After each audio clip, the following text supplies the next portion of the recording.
रब्बना आतिना फिद दुनिया हसना व फिल आखिरति हसना व क़िना अज़ाबन नार।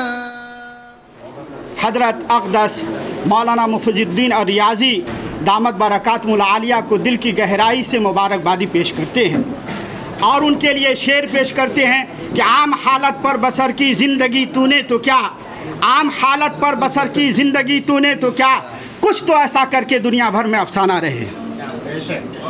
बुज़ुर्गों, मुझे याद है एक वाक़या भी 2003 में 4 मार्च को all India Muslim personal board का इजलास यहाँ कॉलेज में हुआ था।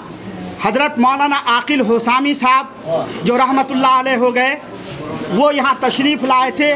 उस वक्त इस्तिंजा कराने के लिए मुझे अच्छी तरह से याद है 1992 से 0 माइल की धरती पर मैं हूँ और यहाँ पर पढ़ाया हूँ।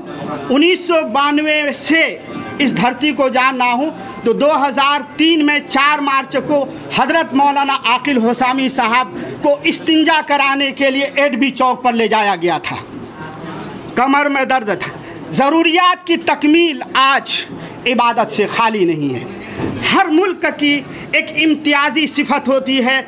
इम्तियाज़ी सिफ़ात में से एक इम्तियाज़ी खुसूसियत ये है कि सयाहों के लिए, मुसाफिरों के लिए बेहतर इंतज़ाम करना। ये मुल्क, इलाके, खित्ते और उस जगह की तरक्की के लिए ये एक अहम राज है। मैं दिल की गहराई से मौलाना मुफ़िज़ुद्दीन और रियाज़ी को मुबारकबादी पेश करना चाहते हैं कि आप बढ़िए, बढ़ते रहिए, अल्लाह ताला आपको बढ़ाते रहे। बहुत बहुत शुक्रिया। Oh